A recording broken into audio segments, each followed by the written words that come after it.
ladies, it's Monday!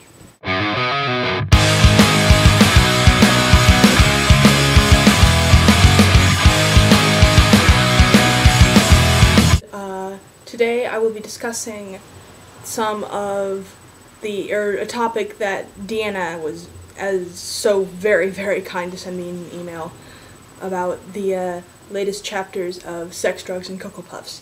And I decided to do my discussion on the serial killers essay thing.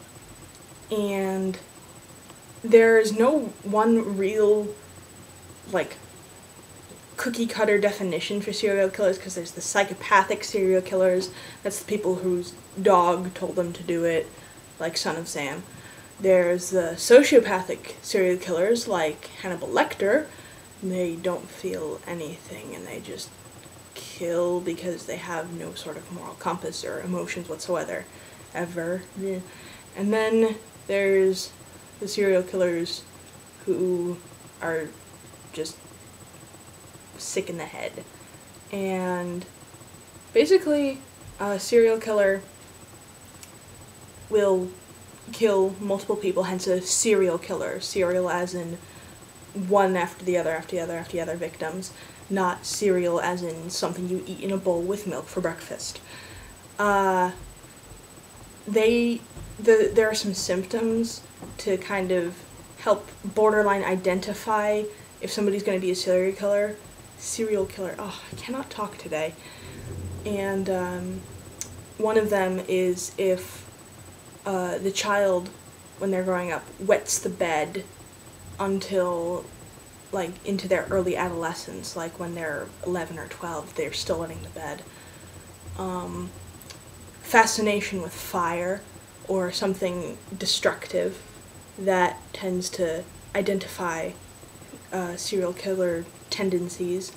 Also, the torturing and killing of small animals, because, of course, that's kind of self-explanatory. Torturing and killing things, that's just a whole hot mess of craze that you don't want to get involved in. No one really knows why serial killers do what they do. As I said, for some of the sociopathic kinds of serial killers, they do it because they want to feel something. Or, actually, no, not even that. Sociopathic killers, when they get caught, it's only because they mess up. If they didn't mess up, then they'd keep on doing it, because they feel no remorse or anything. Basically, they talk about killing a human the same way you talk about killing, a housefly. So that's that's very scary. I, thank God, have never come in contact with a serial killer or anyone close to it. That is my take on that, serial killers and what they are, and I just want to know what you ladies think about that, because that's kind of the whole point. In other news, I'll make this quick because I'm going to run out of time.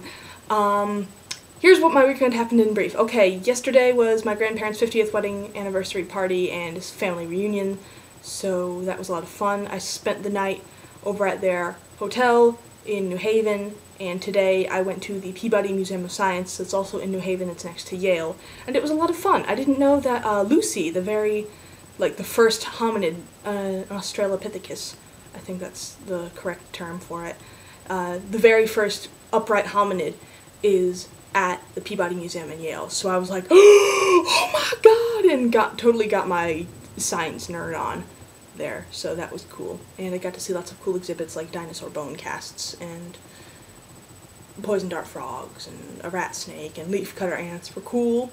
Those were cool. Even who do not like bugs, found it interesting. Yeah, so this is gonna run over, so looks like I'm gonna be punished. Oh, please be gentle. I don't want to die. Well, I know I won't die of anything, so yeah. Also in other news, as some of you may know, I'm an RA at my college, which is also Deanna's college and Katie's college. Anyway, but I got my list of residents today, and I'm very excited to go to school next year, so huzzah! And I got this really cool t-shirt from my parents, but I'm not going to show it to you. I'll wear it in a video sometime later. So, as I said, you're probably going to need to punish me because this video is over the time limit, and that's about it. So, whoever's doing Tuesday, I will see you tomorrow. Bye!